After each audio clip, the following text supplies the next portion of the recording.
چه چالاکی هبن ایرو و بردوام بن چالاکی و ده چه چارچوبه دابن؟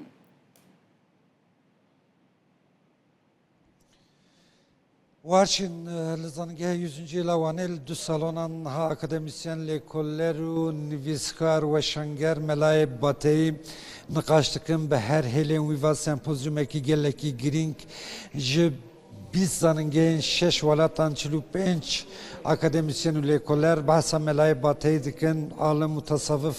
وجه کاری کردی نافدار ایرو روزا جشن زمان کردی البرویجی میوان کی نگل کی هجه خالد صادینی ما مست سلاوشترا لا اصل جهانی دنا وجه کارین جهانی دا یک وجه کاری هری خوش پسنی پیغمبر اسلام دایم ملای باتیه هنجی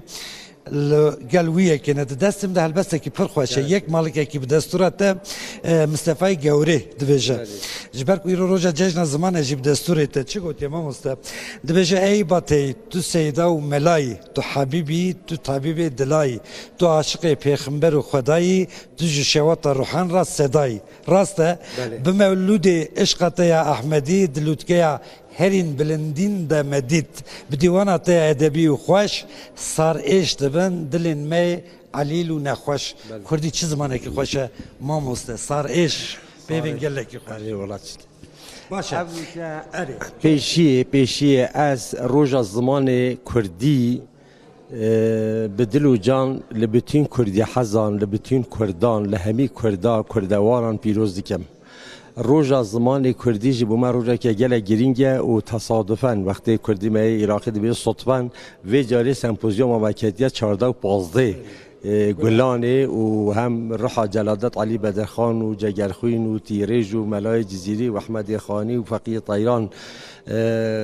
به حرمت ببیردینین و همجی هیویدارین نسل دیواتیتن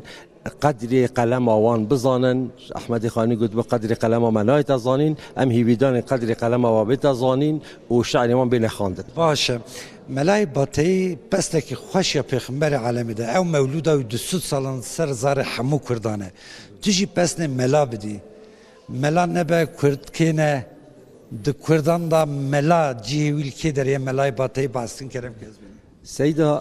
وقتی بلکی تا ده گهداری کردی بیتن من بحثا جیان و برهمی ملای باتی کرد ده چارچوبه یا ام بیشتر ادبیات کردی کلاسیک تا چارچتون گله گرینگیس ادبیات کرمانجی هنه او ملای جزیری احمد خانی فقیه طیران و ملا حسین باتینه ملا حسین باتی ده ادبیات تصوف دینی و ده همان دمیده به مسئله دینی داجی گلک جهکی بنگهین گرتیه ملای جزیری ده لوتکه فلسفه ده احمد خانی ده مثنوی ده فقیه طیران ده یا گلیری ده بس هیچ کسی جبان هر سیکا هندی ملا حسین باتی نهات یا زانین نهات یا خواندن کتاب ملا حسین باتی مولود آوی وکی کتاب که پیروز پشتی کو انسان گنجا جوانا قرآن خواند خلاص کردن مولد دخوینن مولد خواندن ده کردی دا یعنی ویگاوی از باور نکم کو ده سر روی دنیای کسی که دبن 40 سالیه دا یعنی سر 3 سالیه 40 سالیه دا بیتن نزانیتن حمد به حد بو خدای عالمین او خدای دای مدینه مبین یعنی ملا حسین باتی به مولود آخوا علم زمان کردی راکیر یا بر اسمان عظیم ویتشتی تأثیره که هند مازن لسر به مسئله کردا کریه سرجباتا کردا کریه حتی ویگا که ناوین ما تثبیت کرینه نحوه دو سه کسان نظیره جبو به مولید نویسینه یعنی نحوه دو سه مولید دی جهنه چاوا که عقیده نامه نیمان همه چاپ کرن بین جهود عقیده نامه بون همان دمی ویگا به آماده کاریا هندید کن کو بتونی مولید ملا یعنی او یا ملا حسین باتی اساس بگیرن همی مولید دی و جلد چاپ بکن نزدیک 19 جلد وجه بگیرید وجات بحثا وی که تگوت کاچوا بحثا پیغمبر کریه چه کسی وکی ملا حسین باتی به شیرینی و دلالی بحثا پیغمبر صلی الله علیه و سلم نکریه سالا 1700 بری 1700 ام بیجین 695 608 و سالت زدین میر از زدین بگی میر هکار یا بو لگل چون حج الویر دبیجن یعنی ناف جلمیر گدا قناعت کی وه یکو ملعسین باتی چو سر گورا پیغمبر صلی الله علیه و سلم و افش علی خان یا گوتی هلو راب ابو القاسم هلو ای قاصد اکبر هلو فخر بنی هاشم هلو راب توی رهبر هلو ای سید عالم هلو ای مغفر آدم جراوز راب یا خاتم جناب مرقد انور جناب مرقد نورین هلو طه هلو یاسین جدو صوتین امید مسکین هلو مهدرچی محشر به اوای درش خاطر جلمیر گدی قناعت دانه پیغمبر صلی الله علیه و سلم دست خود در خستیا گوتی هر یا حسین بس يعني هنت أوديت أفسانة البته شيء كوسام عقلانه ممکنه لی غیری بیج مل حسین باتی گلک نعتد گلک خوش لسر پیغمبر صلی الله علیه و سلم نبیسینه هر وکی مگوتی چه کسی وکی و نشیای وصف پیغمبر بداتن برین ها برادر که ما بایرام قناریا اویدی که 200 صفات به پیغمبر رساندینه و سر وگوتینه ناوید پیغمبر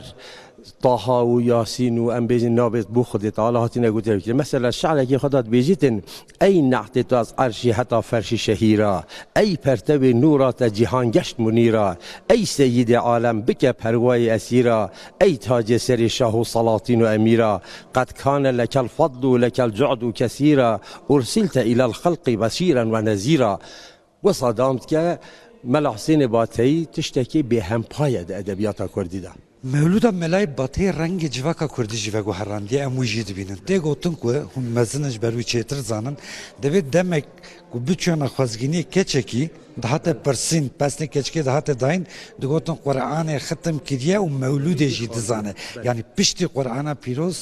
مولود تی تشتکی و ها زمانه کی گله کی سوک هر گریدایی کو هر کردک دزانه زمان مولود فهم بکه زمانه کی سوکی ملای باتی درباره یوداجی پر کرد وقت زمانه کی گلک ساده و گلک تمیز و گلک راحت هیا مل حسین باتی جبر هندی دناوا ملت دا بالا و پرانیا انسانان اف مولودش برکینه مثلا از ایک بخوا باب ملابو جبر کو ام دچونه گندا با گل باب خو مال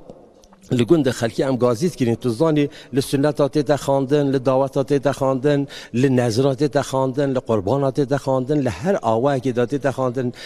ملت کرد اکثری گندی بون گندوار بون جبر هندی نظر خو عداق خود کردن مثلا جبو هندی مروشیتن بیجیتن مل حسین باتی د جیانا کردان دا جهر چهار عالم میدی فقیه طیران و ملای باتی و احمد خانی و ملای جزیری اود ناف عالم مدا گلکی گرینگن بس دناوا ملت دا مل حسین باتیش همشگاه پیشکفتی تره گله سپاس اگر دقیق هبیدن شعرکی و یا گله فرق هیات بلا برای خود ما بعصا هندی کر بجا بعصا ابینا مجازی کلیت بیستن صبح و ایواری شب طاری شمالا کیتو لیلة القدر برات نور مالا کیتو تیچک باغ ایرم شخ بجن بالا کیتو بو خودی کی بیجا من کان شپالا کیتو دیم کتاب زلفی حاشی شرح خالا کیتو گلک سپاس ما مستیم خوزی دم هبا چل دقیقه بحثا جویزاری تای خوش بحثا ملای باتی بکرا وارچین لروی دنیای تو برهمک نینه و هم دشینان دا هم شاهیان دا به هف راوره خواندن وک رمزا شینا شاهیان کیف خوشیان زاروکش دایک دبن دیسات خواندن بحثا مولودا کردی دکن عالم جهان جی شش ولاتان بحثا وی نافداری کرد یکو مهر خال ادبیات کردی خستیه ناوی ملای باتی یان جیب ناوی کی وی دنی مل حسین باتی دکن ام جی وک روداف دروژن سر هفدی د شوپین گلک سپاس عبدالسلام جبو تو جبو میوان تو سپاس جبو و هر دو هل بستن خوش خواندن گلک سپاس هفکاری مع عبدالسلام آکنجی الوانی الگلمه بو